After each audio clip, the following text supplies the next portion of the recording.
Indian മാധ്യമ ലോകത്തെ ഒറ്റയാൾ പ്രതിപക്ഷമായി പ്രവർത്തിക്കുന്ന വ്യക്തിയാണ് ധ്രുവ് റാഠി. രാജ്യത്തെ ബി.ജെ.പിയുടെ സംഘപരിവാറിൻ്റെയും തേരോട്ടത്തെ പിടിച്ചു നിർത്താൻ വലിയ പങ്കാണ് 29-കാരനായ ഈ ചെറുപ്പക്കാരൻ നടത്തിയത്. ഇത് ധ്രുവ് റാഠി. ദേശീയ മാധ്യമങ്ങളൊക്കെ മോദി സർക്കാരിന്റെ മുമ്പിൽ അടിയറവ് പറഞ്ഞപ്പോൾ ധീരമായി സംഘപരിവാർ രാഷ്ട്രീയത്തെ തുറന്നുകാട്ടിയ ആളാണ് ധ്രുവ് റാഠി. ഹിന്ദി ഹൃദയഭൂമിയിൽ ബി.ജെ.പിക്കേറ്റ തിരിച്ചടിയിൽ വലിയ പങ്കാണ് ഈ ചെറുപ്പക്കാരൻ വഹിച്ചത്. ധ്രുവിന്റെ വീഡിയോ നിമിഷങ്ങൾക്കകം ട്രെൻഡിംഗ് ആവുന്നു. വിദേശ വിദ്യാഭ്യാസം ലഭിച്ച ആളാണെങ്കിലും വീഡിയോകൾ ഏതാണ്ട് മുഴുവനും ഹിന്ദിയിലാണെന്നതാണ് ശ്രദ്ധേയം.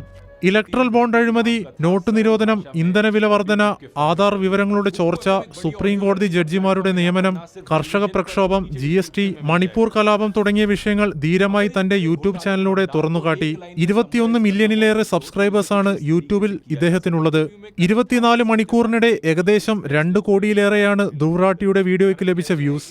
ഇക്കഴിഞ്ഞ മാർച്ചിൽ വിവിധ സമൂഹ മാധ്യമങ്ങളിലെ മൊത്തം സബ്സ്ക്രൈബേഴ്സ്മാരുടെ എണ്ണം 2.5 കോടിയായിരുന്നുവെങ്കിൽ ഇന്ന് ഇദ്ദേഹത്തിന്റെ യൂട്യൂബ് ചാനലിന്റെ മാത്രം സബ്സ്ക്രൈബർമാർ 2.15 കോടി പിന്നിട്ടിരിക്കുകയാണ്. രാജ്യം ഇനി ആര് ഭരിച്ചാലും ധ്രുവ് റാഠിമാരെ പോലെയുള്ള സ്വതന്ത്ര ഇൻഫ്ലുവൻസർമാരെ നമ്മുടെ ജനാധിപത്യ സമൂഹം സ്വാഗതം ചെയ്യുമെന്ന് ഉറപ്പാണ്.